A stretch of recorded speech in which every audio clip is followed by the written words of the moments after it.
이 악성 앱이 깔린 상태에서 112에서 전화를 하면은 피싱범이 긴급신고 112입니다. 신기하네. 이제 갓 들어간 회사에서 불이익을 당한다든지 공무원이라는 꿈이 있는데 그 꿈을 이용하는 거거든요. 누구라도 이제 당할 수 있는 범죄고요.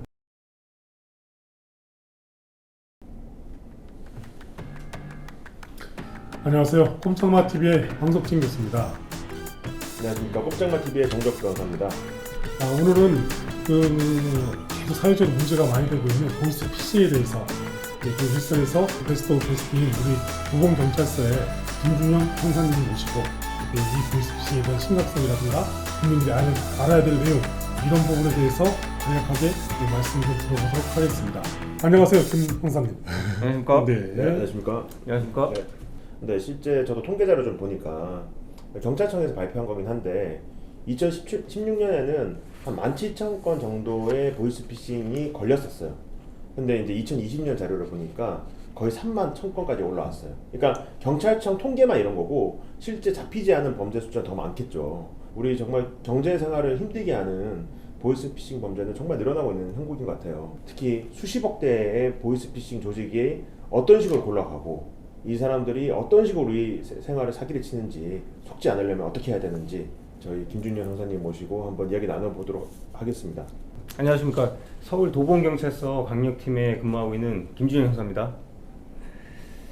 네, 형사님, 제가 보이스피싱 때 여러 가지 이제 형태가 있잖아요. 그러니까 얼굴을 직접 마주보고 하는 대면 형태로 하는 경우도 있고, 그냥 비대면으로 어디 돈 보내 이런 송금하라는 형태도 있는데 지금 이제 코로나 시기에 이제 우리나라는 이제 너무 갑작스럽게 이제 비대면 사회로 진입을 했고, 사실 가장 대표적인 범죄가 보이스피싱이거든요. 이게 지금 대면형이라 부르지만 사실 그 내면을 보면은 전화 통화 그 너머에 지금 휴대폰 원격 제어하는 악성 앱이라는 기술적 요소가 들어가 있거든요.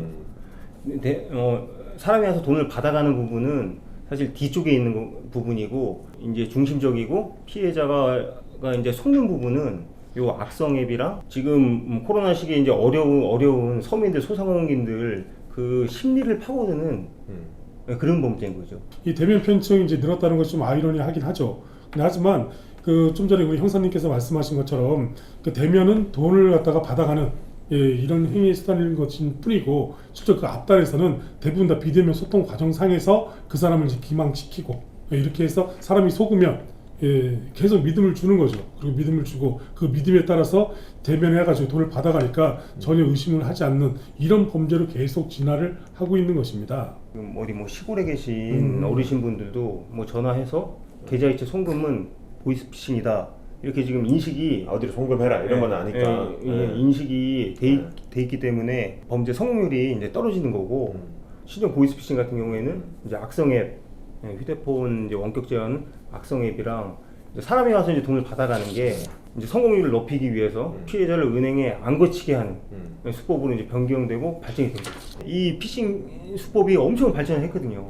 그래서 발전을 했고 거기에 뭐 이제 휴대폰 원격 제어나 악성 앱 같은 것도 나타나고, 이제 뭐 휴대폰이 뭐 저쪽에서 뭐 원격으로 막 조정하는 거니까요. 정보도 막 들여다보고, 그리고 지금 저이율 대출이나 좀 젊은 층한테 쓰는 수사기관 사칭형이요. 이거 같은 경우에는 이제 원격 제어 악성 앱 같은 게 어떻게 보면 피해자를 끝까지 속이는 기술적인 핵심이거든요. 핵심이지만 수사기관 사칭 같은 경우에도 20, 30대, 20대, 30대 같은 경우에는 너 수사에 협조하지 않으면은 또 불이익을 받는다. 그 불이익이 이제 뭐 취업준비생 같은 경우에는요, 뭐 공무원 시험 준비한다 이거죠. 피의자 신분이 된다든지 전과가 생기면은 형사적인 소출을 받게 되면 공무원이 못 된다는 거죠. 그 공무원 준비하는 만약에 준비생 같은 경우에는 공무원이라는 꿈이 있는데 그 꿈을 이용하는 거거든요. 그렇죠. 그리고 사회 초년생 같은 경우에는 역시 뭐 수사가 들어가게 되면은 이제 뭐 상사한테 낙인을 찍힌다든지, 이제 갓 들어간 회사에서 불이익을 당한다든지 무지하고 이 공포를 이용한 게 아니에요.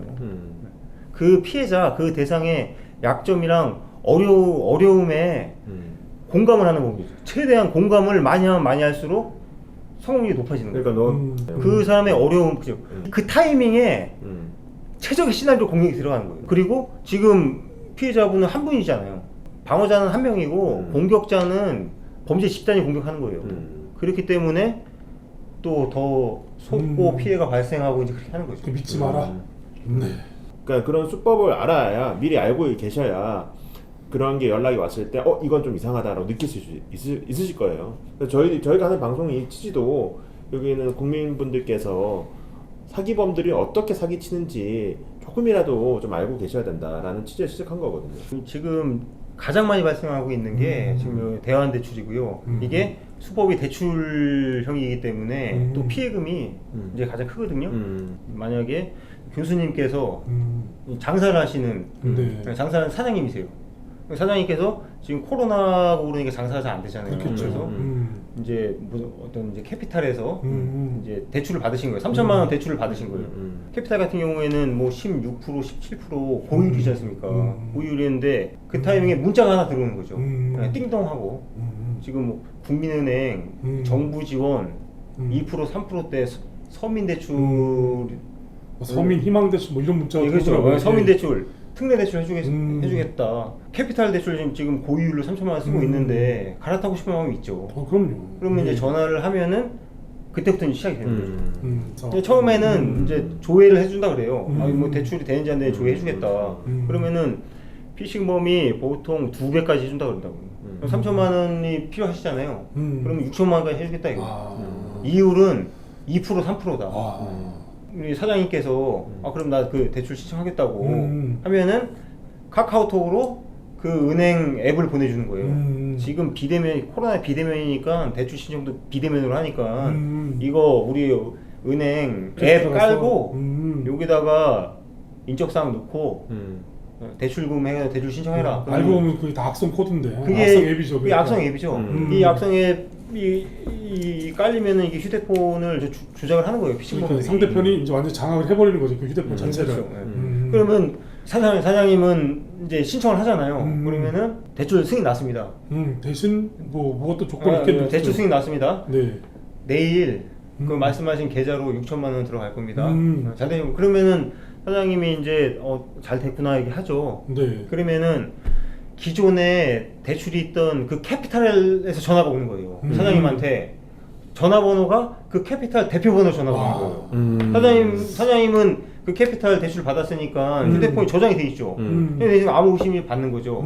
그러면은 그 캐피탈 무슨 뭐 대출팀 뭐 팀장이나 과장이 아니 우리 사장님 우리 캐피탈에서 대출 받을 때 다른 데서 같은 명목으로 대출 안 받기로 한 거 그 계약 조건 있는 거 몰랐냐고. 계약 위반하면 어떡하냐. 실제로 그런 조건은 없잖아요. 이게 계약이 있습니다 실제로.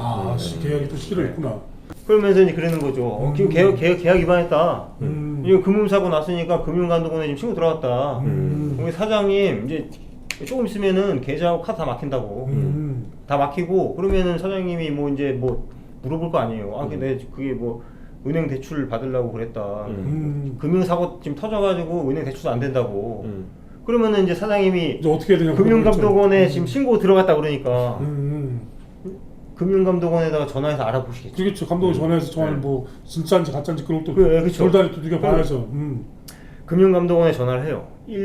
1332번이에요. 네, 332 맞죠. 1332번에다 전화를 하면은 금융감독원에 연결이 돼야 되는데 그 피싱범이 땡겨받는 거죠. 땡겨받아서 금융감독원 금융사고팀 김준영 주임입니다. 지금 저기 어디 캐피탈에 신고 들어온 거 맞고 지금 조금 있으면 계좌하고 다 막힐 거라고. 또 확신을 주는군요 이제 아예. 네, 그렇죠.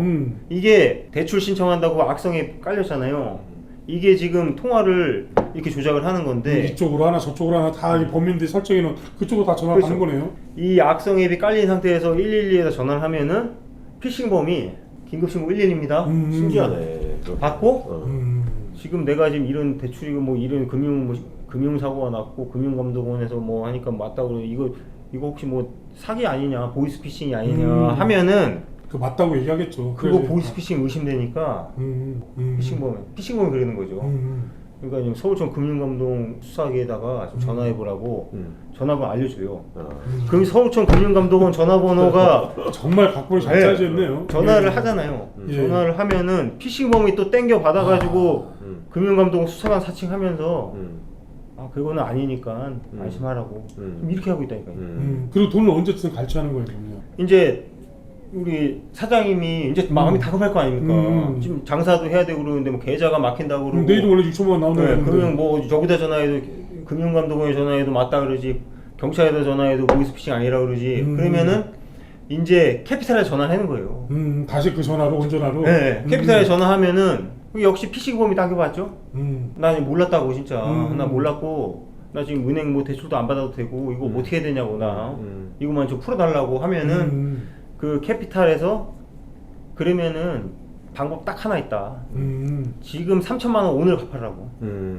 기한은 오늘이니까 오늘 갚아라 이거예요. 갑자기 3천만 원을 갚아야 되는 거죠. 그렇죠. 그러니까 어떻게 하겠어요? 이거 아는 주변 사람들 가족하고 한테 피해가 더 전가되는구나 또. 네, 여기 몇백 빌리고 몇백 빌리고 그러다가 돈이 안 되잖아요. 안 되면은 다른 카드사에 카드론 또 받는 거예요. 카드론도 고금리잖아요.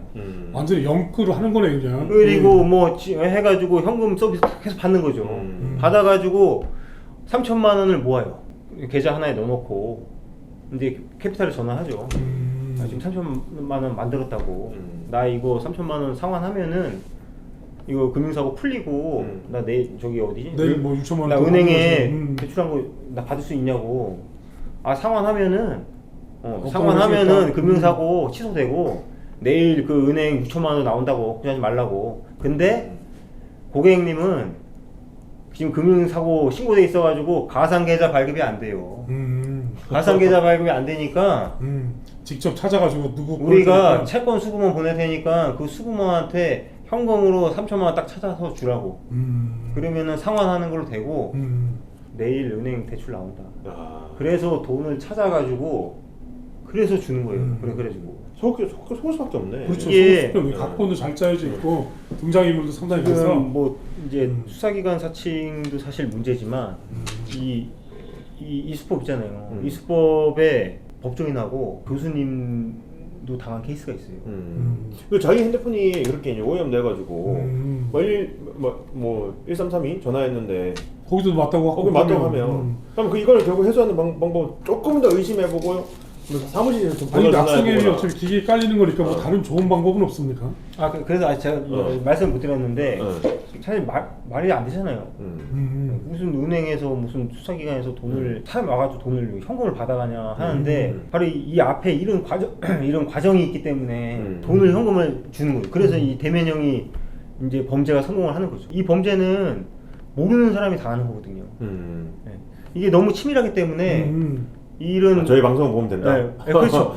네. 이 수법을 알면은 안 당해요. 이제 여러분들 안 당하시는 거예요. 그러니까 안 당하는 거고 이제 뭐 기본적인 거야. 이제 뭐 문자나 카톡으로 오는 거 URL을 안 누르고 예, 무슨 휴대폰에다가 깔라고 하는 거예요. 예? 설치하라고 하는 뭐 이상한 어플 같은 거요. 이걸 설치하지 마시고 최근에 예, 작년 말에 저희 이제 경찰청에서 이 신종 원격제와 이 악성 앱을 탐지하고 제거하는 시티즌 코난이라고 저희 예방 앱을 만들었어요. 구글 플레이 스토어하고 앱 스토어에 들어가서 검색하시면은 무료로 다운받으실 수 있고 이름을 한번 정확하게 또 얘기해 주시죠. 예, 경찰에서 개발한 예방 앱 시티즌 코난입니다. 시티즌 코난. 이 앱이 휴대폰에 설치가 돼 있으면은 신종 보이스피싱 대출 요거는 대안형 뭐 이런 거. 예. 요거 악성앱이 아예 안 지금 깔리게끔. 대부분 다 예방할 수 있어요. 대부분 100%는 아니라 하더라도 악성앱만 안 깔리면은 네. 99% 예방됩니다. 99%. 지금 요 꼼장마 TV를 정말 많은 분들이 보셔가지고 얘기한 수법도 많이 전파가 되고 시티즌 코난도 우리 국민분들이 꼭 가셨으면은 좋겠습니다. 실제 현장에 가서 체포하고 검거도 하고 그런 역할을 지금 하시는 이제 거예요. 그 전에는 이제 계좌이체 송금이었기 때문에 이제 수사 과정이 이제 뭐 금융 추적, 통신 추적이 주를 이뤘기 때문에 진흥팀에서 하고 있다가 지금 이제 신종 보이스피싱에 이제 사람이 와서 이제 돈을 받아가지 않습니까? 이게 대면형 편취로 바뀌면서 이제 오프라인 수사에 이제 사람 쫓는 수사에 이제 최적화된 팀이 강력팀이니까 업무가 강력팀에 넘어오게 되면서 제가 이제 수사를 하게 된 겁니다. 저희 이제 뭐 경찰들 사이에서도 지금 강력 범죄 시대는 가고 사기 범죄 시대가 네. 온 게 아니냐 이럴 정도로 심각하기 때문에 뭐 이런 식으로 그러니까 대면은 그 직접 만나가지고 금원을 편찬하는 수법을 얘기하는 거고요. 비대면은 다른 이제 그 통장이라든가 계좌 이런 쪽 송금이라든가 이체를 시켜서 이 불상의 장소에서 출금을 한다든가 이런 식으로 직접 피해자를 대면하지 않고 금원을 편찬하는 이런 수법이라고 보시면 될 것 같습니다. 50억대 보이스피싱 국내 조직을 일망타진하셨다고 들었거든요. 네. 정말 이게 인추천만 잡은 게 아니라 그런 뭐 총책에 이런 거 잡은 게 사실인가요? 예. 요 사건이 이제 2020년 3월에 이제 발생을 한 사건이고요. 네. 이제 조직 근거지는 중국에 두고 중국. 이제 총책부터 시작해서 콜센터, 뭐 이제 대포 통장, 대포폰 모집책, 뭐 송금책, 환전책, 중간 전달책, 이제 현금 수거책 이렇게 조직으로 된 이제 조직이고요. 서로의 역할 분담이 상당히 잘 돼 있네요. 지금 예. 보이스피싱 조직 같은 경우에는 어떻게 보면은 이제 아기가 돌아가는 톱니바퀴, 예, 톱니바퀴처럼, 예, 톱니바퀴처럼 각자 역할이 이제 맞아 들어가면서 해내야지만 마지막에 범행이 성공하게 돼 있거든요. 이제 그 중에 뭐 하나라도 이제 실패를 하면은 이제 범행은 실패로 돌아가는. 이 사건이 어떻게 시작이 된 건가요? 2020년 이제 3월에 네. 이제 보이스피싱 사건이 이제 발생을 했고요. 네. 또 발생한 사건 중에 이제 한 건이 저희 이제 도봉구에 이제 발생을 했고요. 네. 저희 도봉구에서 이제 발생한 사건은 이제 검찰 수사관하고 이제 검사를 사칭한 기관 사칭형이라고 이렇게 봐야겠네요. 수사기관 네. 사칭형 수법이었고 피해자분 이제 통장하고 이제 적금 등 게 마약 조직 자금 세탁에 연루가 되었으니 지금 위험하다. 위험하다. 근데 정말 근데 통장을 갖고 있는지도 알았다는 얘기네요. 그럼 그쪽에서요? 피싱범이 일단은 그 피해자분이 어떤 은행에서 거래를 하고 어떤 카드를 주로 쓰는지는 이미 파악을 한 알고 상태에서 있었다고요? 알고 있었고 또 그런 뭐 개인 정보를 알고 있으니까 일단 전화 올 때부터 뭐 누구 홍길동 씨 뭐 어디 은행에 거래 있으시죠?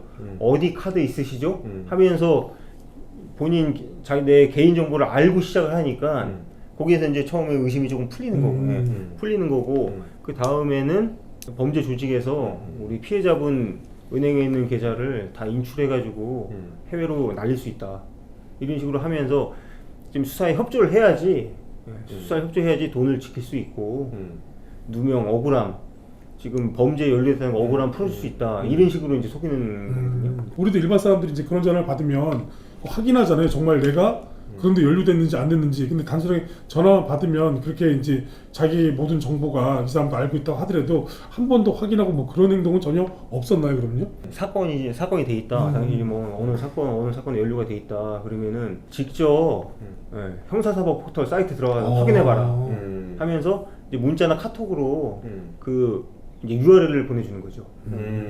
화면을 위장해 놓은. 진짜 그렇게 형사사법 포털 만들어 놓는 똑같이 거예요? 생겼어요. 네, URL 주소가 조금 다르겠네요. 그렇죠. 검찰청 사이트를 똑같이 똑같이 해놓고 이름하고 주민번호를 넣고 조회를 하면은 본인 사건 조회가 돼요. 사실 뭐 사건 내용 같은 것도 다 허위고 조작된 거고 가짜이겠지만 피해자분은 같은 사이트에 들어가서 자기 사건을 조회하고 저쪽에서 내 통장 계좌를 알고 있고 하면서 조금씩 믿음을 이제 신뢰를 계속 주는 거죠. 들어가면서 계속 더 깊이 이제 속게 되는 거죠. 요거 같은 경우에는 피해자분은 지금 뭐 60대 후반, 나이가 아주 많으신 분이셨어요. 나이가 많으신 분이셨고 직접 이제 은행에 가가지고 돈을 현금으로 인출을 해라. 돈이 지금 위험하다. 가로채기 당할 수 있다. 해외로 넘어갈 수도 있다. 그러니까 적금을 깨가지고 현금을 찾아가지고 일단 집으로 가지고 와라. 가지고 오면은 우리 검찰 수사관이 집으로 가가지고 그 돈을 받아가겠다. 이 수법을 쓴 거죠.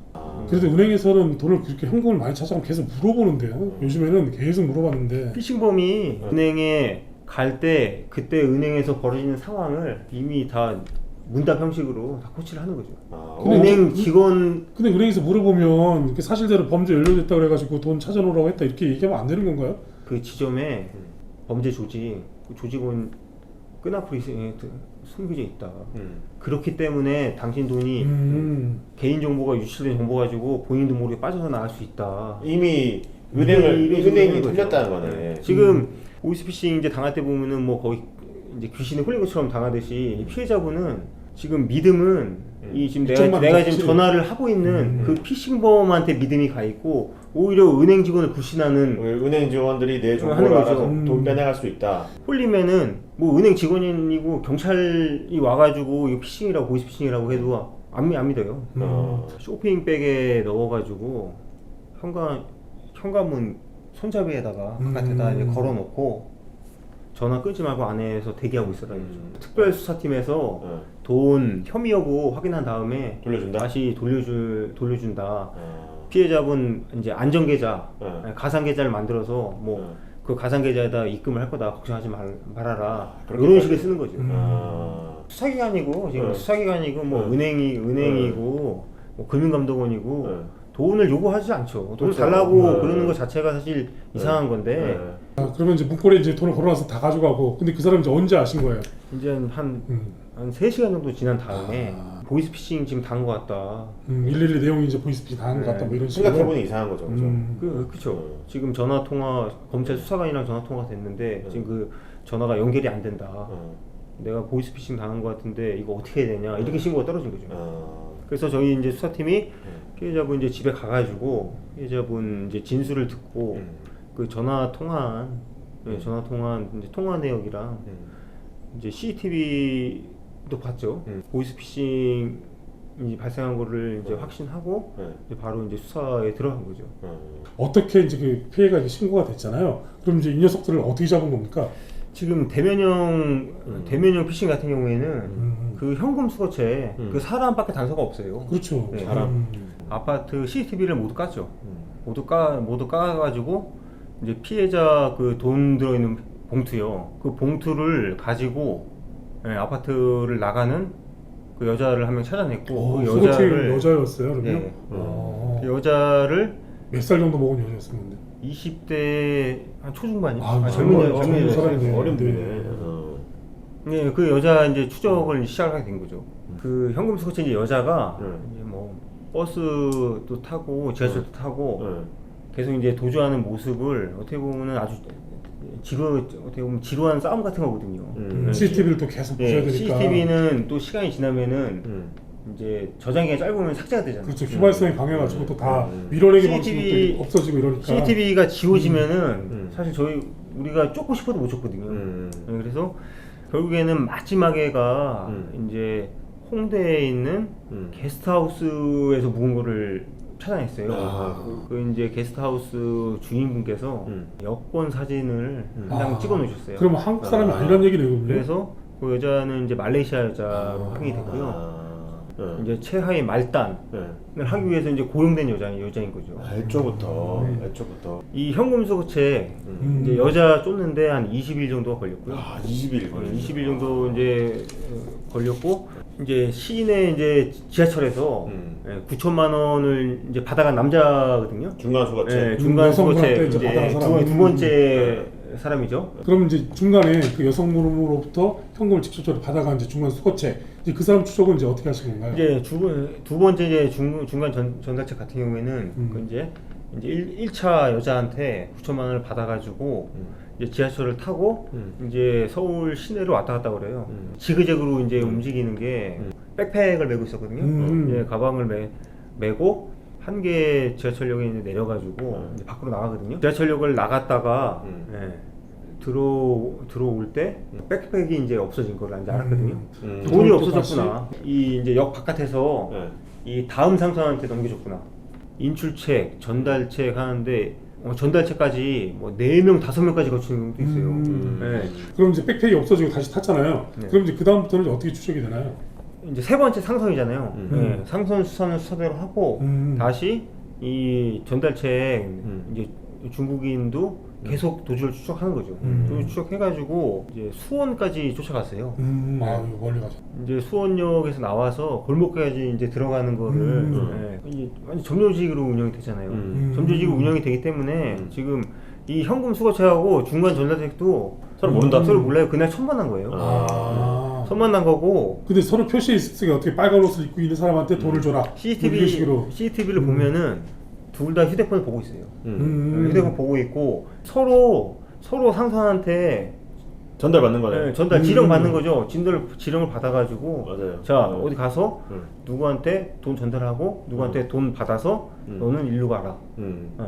돈만 이제 전달하고 거기서 이제 수수료만 떼먹는 거죠. 그럼 아직 돈은 그냥 못 찾은 건가요? 그럼 돈의 흐름은? 그 이제 말씀해 보니까 공무원에는 없지만 이제 공무원 주변 CCTV를 봤죠. 공무원 그러니까 지금 백 주변 CCTV를 CCTV를 그 백을 추적하는구나 이제. 찾아야 되니까 공무원 주변 CCTV를 7, 80대 봤을 거예요. 7, 80대를 봤는데 이상한 장면이 하나 포착이 되는 거예요. 공원에서 좀 이제 떨어진 데에서 어떤 사람이 어떤 사람한테 돈 봉투를 건네주는 CCTV가 있었어요. 그 돈 받은 그 남자가 혹시 지금 내가 쫓고 있는 상선 송금체가 아닌가 해서 해서 기 오신 거죠 그때 그지? 해가지고 다시 CCTV를 돌려보니까 네. 이제 세 번째 남자죠. 음. 일단은 유력한 용의자로 이제 특정을 해가지고 요 이제 세 번째 남자는 한국인이었고요. 그리고 이제 주변 이제 공유 주차장에다가 차를 타고 왔어요. 네. 거의 꼼짝 많아요 진짜 이제. 차를 이제 빼박이라고 그러는데 꼼짝 차를 많지. 이제 타고 와가지고 차를 또 쏘셨죠. 은신처 집까지 찾아냈어요. 집까지 찾아내고 인적사항을 특정을 해가지고 이제 체포영장을 받아가지고 검거 작전을 아주 이제 급작스럽게 들어갔죠. 첫 번째 말레이시아 여자는 이미 이제 잡혀있고. 경기 이제 뭐 경찰서에 이제 체포가 됐고 그 20일 지난 다음 그 시점에 하고 이제 순차로 순차로 이제 그 다음 날 이제 두 번째 그 중국인 전달책 이제 체포를 하고 그 다음 날 한국인. 이제 세 번째 사람은 한국인이죠. 이제 영장을 들고 이제 은신처 이제 급습을 했죠. 저희 이제 들어갔을 때 이제 해외 송금 사이트 하는 이제 노트북이 이제 작은 방에 있었고요. 저쪽 이제 구석에는 돈 봉투가 뭐 50개, 60개, 50개, 60개 들어 있고 안에. 저희 피해자가 돈 줬던 그 흰색 쇼핑백도 있고, 그리고 이 이제 송금책이 휴대폰을 하나를 장롱 밑으로 숨기더라고요. 결국에는 그 휴대폰에서 중국에 있는 상선을 추적할 수 있는 단서가 나왔어요. 일자별로 월 수익이 7억인가 8억인가 그랬어요. 1년간 수익이 56억 7억. 그러니까 이게 50억대 피싱이라는 게 연간 50억이라는 거지 실제로는 더 크네요, 가면. 그럼요. 전체 네. 이거 따지면 몇 그리고 백이네. 이것도 아마 제가 봤을 때는 피해가 확인된 것만 50억일 거예요 아마. 구속된 피의자분들은 다 실형이 선고됐나요? 지금 지금 구속된 피의자는 다 실형이 선고가 됐고요. 선고됐고. 네, 강력 범죄자만큼은 아니지만 그래도 중형이 실형이 다 선고되었대요. 내가 이게 제가 만약 인출책으로 가담했어요. 근데 이분들이 나 보이스피싱인가 몰랐다라고 하면 나 고의로 한 게 아니니까 빠져나간 거 아니야? 라고 할 수 있겠지만 우리 판례에는 미필적 고의라는 게 인정이 됩니다. 뭔가 이게 불법적인 것들을 인식을 할 수 있었다면 거기에 대한 책임을 지기 때문에 한 번쯤 꼭 확인하는 절차를 거치셔야 돼요. 뭐 이제 본인이 보고 뭔가 꺼림칙하다라고 하면 그냥 그 보이스피싱 회사한테 이거 합법적인 거 맞나요? 물어보는 수준이 아니라 좀 더 인터넷도 찾아보시고 주변에 있는 분들 전문적인 분들 도움을 받으셔가지고 이 업체가 정말 채권 출신 업체가 맞는지 등록된 업체가 맞는지를 꼭 한번 체크해 보신 절차가 필요합니다. 이렇게 된다 그러면 형사적인 책임은 물론 지는 거고요. 행정적인 책임을 같이 집니다. 은행에서 특히 이제 금융기관에서 비대면 거래를 아예 못하게 막아버려요. 일정 기간 동안. 그러니까 이거는 형사적인 책임뿐만 아니라 어떤 그 행정적인 책임까지 같이 지기 때문에 그 말씀드린 것처럼 뭐 알바 뭐 이런 부분도 상당히 주의하셔야 되겠지만 그 자기가 통장을 만들어서 제3자에게 매매를 하는 행위 이런 부분도 각별히 주의하셔야 돼요. 하지 마십시오 그런 거. 그 우리나라의 그 보이스피싱은 2006년도 5월 18일자에 발생한 것을 최초로 삼습니다. 그리고 그때부터 지금까지 쭉 왔는데 거의 3조 원이 넘게끔 그렇게 피해가 발생했고 정말 일선에서 이렇게 고생하시는 분들 때문에 그 피해를 조금이나마 더 줄이는 데 일조하고 있지 않나 그렇게 생각이 됩니다. 지금 발생하고 있는 이 보이스피싱은 타켓이 뭐 연령대를 구분하지 않고 사회 계층을 구분하지 않습니다. 뭐 누구나 예, 나는 안 당하겠지 이게 아니라 지금 누구라도 범행 대상이 돼서 이 보이스피싱을 당할 수가 있고요. 이게 이 범죄는 뭐 이제 뭐 무지하고 예, 이제 고지식층이고 가리지 않고 이 수법을 모른다면은 누구라도 이제 당할 수 있는 범죄고요. 아무리 공부를 많이 했고 뭐 자기가 똑똑하고만 한다 하더라도 결국에는 이 보이스 피싱 범들의 수법을 모르면 네. 당할 수 있다는 거네요. 제가 뭐 이 수법을 얘기를 했지만 만약에 제가 이 사건을 수사를 안 했다면은 경찰인 저도 충분히 당할 수 있는 그런 아주 치밀하고 네. 지능적인 범죄다. 지능 이렇게 볼 수 범죄죠. 있겠네요.